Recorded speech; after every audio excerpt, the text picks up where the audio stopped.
There we are. Welcome back, Bricky's Bible. Yesterday, I left us with a thought. John the Baptist, thousands of people from miles around, gone out into the desert, there in the Jordan River. All the guys putting their hands up saying, yep, not the person I'm supposed to be, done terrible things, made bad mistakes, I'm a screw up and messed up. And here I am, and I'm just owning up to it and bringing it out into the light.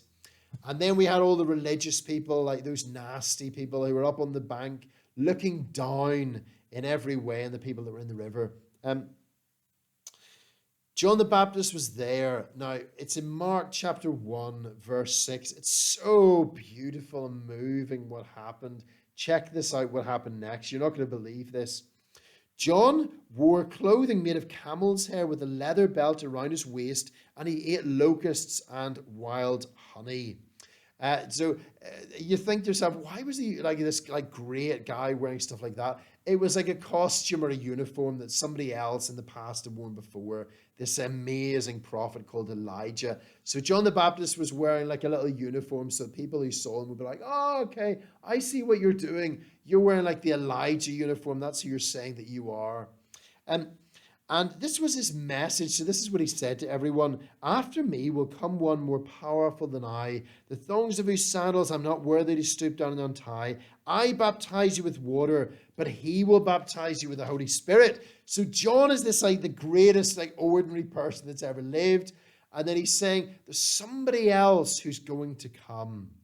And even though I'm the greatest person that's ever lived to this point, I'm not even like fit to touch this guy's shoes. He's like so much better than me. I can't even go near him.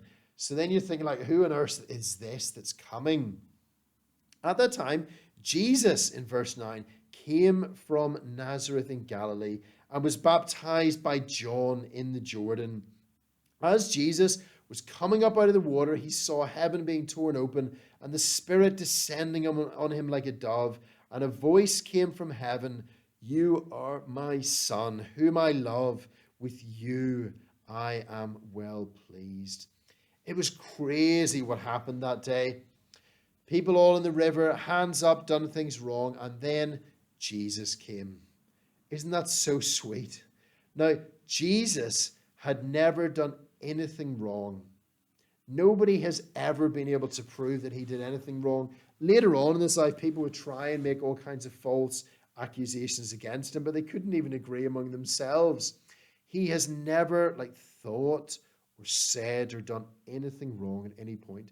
And yet he didn't stand up with those nasty religious people on the bank. He just walked straight on past them and came down into the river. Now, John, of course, was a bit surprised by this and was like, whoa, dude, I don't think you ought to be coming down here because, people might get the wrong idea. They might think that you're just one of these guys and that you've done bad stuff as well. We couldn't give them that impression. But Jesus wanted to come down into the river on that day because he wanted to put his arms around all those people that had made mistakes, that were failures, that were losers, and who had messed up in life.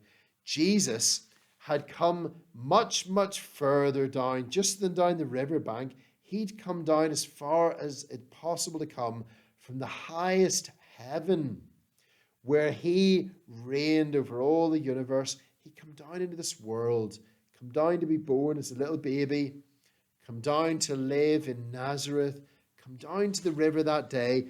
And what he was saying was, all those things that you've done wrong, all the mistakes, the ways that you've messed up, let me take care of all that. Let me sort that out. I'll put it on me. That's all on me. So when the people are putting up their hands and saying, I killed a man, Jesus is like, that's me. I've got that one. Let me deal with that. Somebody else, I'm so angry and horrible all the time. Jesus is like, I've got that one. Let me sort that out. I'll take it all upon myself. And we can imagine all that sort of, the dirt and the nastiness of all that stuff that the people were confessing is all being washed off them onto him. That's why he came. So if you're watching this and you're one of those people who late at night can't sleep because you remember things that you've done or things that were done to you in the past, and you wish that there was a fresh start and that there might be forgiveness and a new beginning. There is a new beginning, a fresh start, and a beginning right now with Jesus. Jesus will, just like he did then, put his arms around you and say, I've got it. Don't you ever worry about it again. Let me sort it out for you. Jesus will take away all of your mistakes, all the ways in which you messed up, and get rid of them forever. That's why he came into the world at all.